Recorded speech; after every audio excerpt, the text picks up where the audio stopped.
මෙතනදී දෙයක් සඳහන් කරන්න ඕනේ මාෂි. මම අද යම් තැනකට ඇවිල්ලා ඉන්නවා නම් ඒ පිටිපස්සේ මගේ ස්වාමිපුරුෂයා හිටියා සුජීව හරිචන්ද්‍ර. ඔහු ගුවන් විදුලියේ හිටපු නිවේදකයෙක්. ඔබලා අහලා ඇති.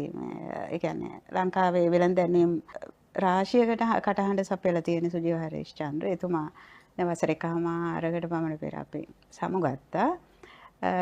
එතුමා මට ඇත්තටම දැවැන්ත ශක්තියක් වුණා. මොකද මාධ්‍ය ආයතනයක වැඩ කරද්දී මේ අපිට කලාවක් නැහැනේ. ඒ ලැබෙන වැඩේ දැන් වෙන ආයතන වල වගේ 4:00 ඔෆ් එක දාලා අපිට යන්න බෑ. 8:00 ඔන්න එන්න බෑ. අපි ප්‍රෝග්‍රෑම් එක මොකද්ද? අපි කරන නිර්මාණය මොකද්ද? ඒ නිර්මාණය ඉවර වෙනකන් අපි ඒ නිර්මාණයත් එක්ක රැඳී ඉන්න ඕනේ.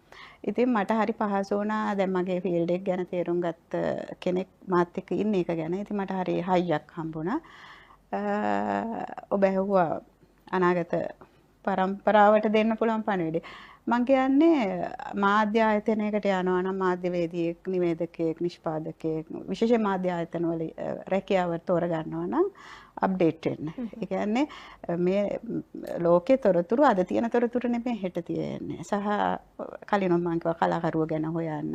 ඒ කියන්නේ කලාකරුවෝ දැන් ජීවතුන් අතර නෑ. දැන් යාලා ගැන හොයලා වැඩක් නෑ කියන සිතුවිල්ලේ ඉන්න එපා. මොකද මේ නිර්මාණත් එක්ක තමයි අපි ඉස්සරහට යන්නේ. ඔය රැප් සංගීත, ඔය එක ආමු සින්දු ගග බිහි වෙන්නේ. ඔය මේ පරණ දේවල් මත මම පුංචි උදාහරණයක් කියන්නම්. ඔය දැන් අමු කියලා රැල්ලක් ඇවිල්ලා තියෙනවා නේ මාෂි. එවකට සුනිල් ශාන්ත මේ කියන්නේ බොහෝ දුක් විඳපු චරිතයක් තමයි මේ සුනිල් ශාන්ත කියන්නේ. එතුමා ගුවන් විදුලියේ තියෙන සරලගේ හඬ පරීක්ෂණය. ඒ හඬ පරීක්ෂණයට හැමෝම සහභාගී වෙන්න ඕනේ. හැබැයි එතුමා ඒක ප්‍රතික්ෂේප කරනවා. මොකද ඒ හඬ පරීක්ෂණයට එන බෝඩ් එක තෝරන්නේ ඉන්දියාවෙන් ආපු ඔඩිෂන් බෝඩ් එකක් තමයි බෝඩ් මේ පරීක්ෂණ මණ්ඩලයේ ඉන්නේ.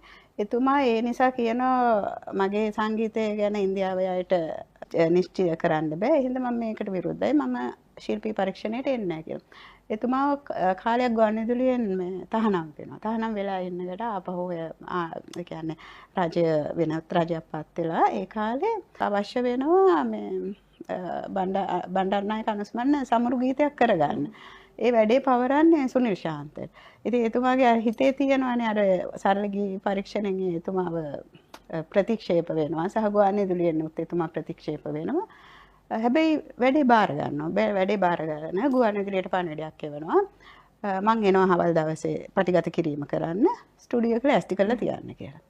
ඊට පස්සේ ඒ කාලේ හිටපු ගුවන් විදුලි සංස්ථාවේ හොඳ වාදක මණ්ඩලයක් ඉන්නවා. දැනටත් ඒ හැමම තියෙනවා. ඒ වාදක මණ්ඩලයේ නායකතුමා ස්ටුඩියෝ එක ලෑස්ති කරලා ඉන්ස්ට්‍රුමන්ට් ගෙනල්ලා තියාගෙන ඒ වාදන ශිල්පීන්වත් තියාගෙන මෙතුමාට කියනවා ස්ටුඩියෝ එක ලෑස්ති ඔබතුමා එන්න දැන් ගීතේ පටිගත කරන්න. සුනිල් ශාන්ත මැදිරියට ඇවිල්ලා මේ වාදක ශිල්පීන් ඉන්නවා මැදිරියේ. වාදක ශිල්පීන්ට එළියට යන්න කියනවා.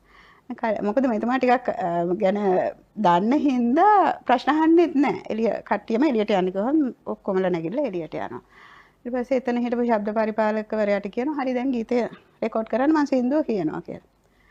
කිසිම ඉන්ස්ට්‍රුමන්ට් එකක් නැතුව සින්දුව කියනවා. සින්දුව කියලා රෙකෝඩ් කරලා සින්දුව ප්ලේබෑක් අහනවා අපහු. මෙහෙ ප්ලේ කරලා.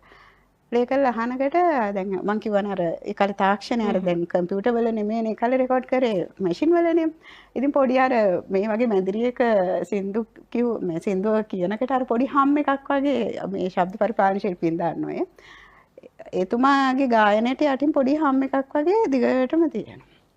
සහ එතුමා මේ හුස්ම ගන්න සද්දෙත් පටිගත වෙලා තියෙනවා. ඉතින් ශබ්ද පරිපාලන ශිල්පියා සුනිල් ශාන්තයන්ට කියනවා ගීතේ හොඳට කියවිලා තියෙනවා. හැබැයි ඔබතුමා හුස්ම ගන්න හඬත් මේකේ තැනින් තැන ඇවිල්ලා තියෙනවා. අපි මේක යටින් හාමෝනියම් එකක්වත් තියලා ආයි කියමුද කියලා. සුනිල් ශාන්ත කියනවා නෑ. සුනිල් ශාන්ත කියන මම තාමත් හුස්ම ගන්නවා කියලා ලංකාවේ මිනිස්සුන්ට කියන්න ඕනේ. ඒ හින්දා ඔක කොහොමද යවන්නේ? ඔන්න ඔය වගේ හරිය ලස්සන කතන්දර තියෙන ඔය මේ කලා ශිල්පීන් ගැන. මම ඒකයි කියන්නේ කලා ශිල්පීන් හදාරන්න. ඒ කියන්නේ හදාරන්න පටන් ගත්ත